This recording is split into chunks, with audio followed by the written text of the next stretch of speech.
Okay, friends and family, please give yourself a round of applause for the happy couple.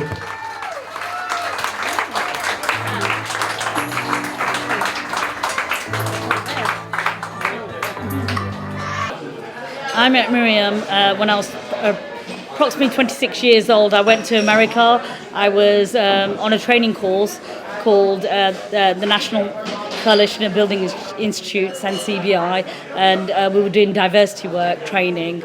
I was learning to become a leader, to do a lot of work around diversity issues, and that's where I met Miriam Jefferson. Marriage is very important to me. I grew up in a very traditional household family.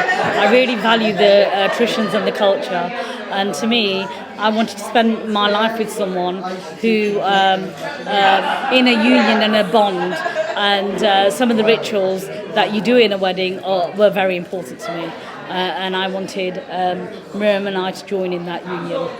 Well, one is it was always very important to her, and because her tradition and her family is so important to her, that was important to me. My tradition is also very important to me. I was probably less invested in the institution of marriage, but I did want to have a life with Kalav, and that was one of the ways that we could get to do it. My family have embraced Miriam really well. It was initially very difficult for me as an Asian gay woman, because I knew from a very young age that I was gay. I'm 48 now, but I knew when I was in my teenage years that I was gay, and it was very difficult. That process of being able to tell your friends and family members, and trying to honour the traditions.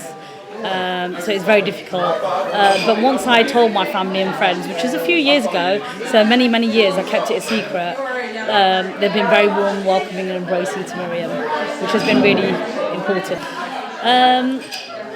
I think, although attitudes are changing at the moment, it was very difficult for us to find a priest.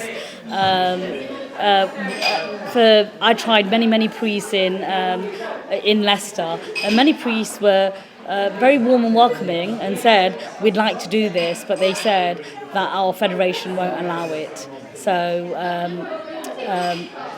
I was very grateful to Chuntey to marry us. I feel like times are changing for the better. I feel like some people have beliefs or fears that make it hard to embrace gay marriage, but I feel like this is going to change.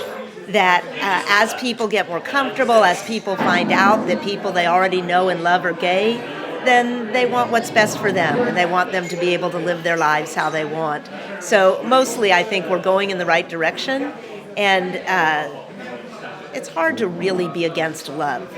I think I will follow the Hindu faith for me, and I will follow some of the the Jewish traditions, and I'd like to see our lives bond together, our traditions and our cultures, where we get to celebrate both and embrace both Hinduism as well as Judaism. So that's how I. Hi, I'm Miriam Jefferson. Hi, I'm Kalavati Mistry. And we're married. And we are married. Yay!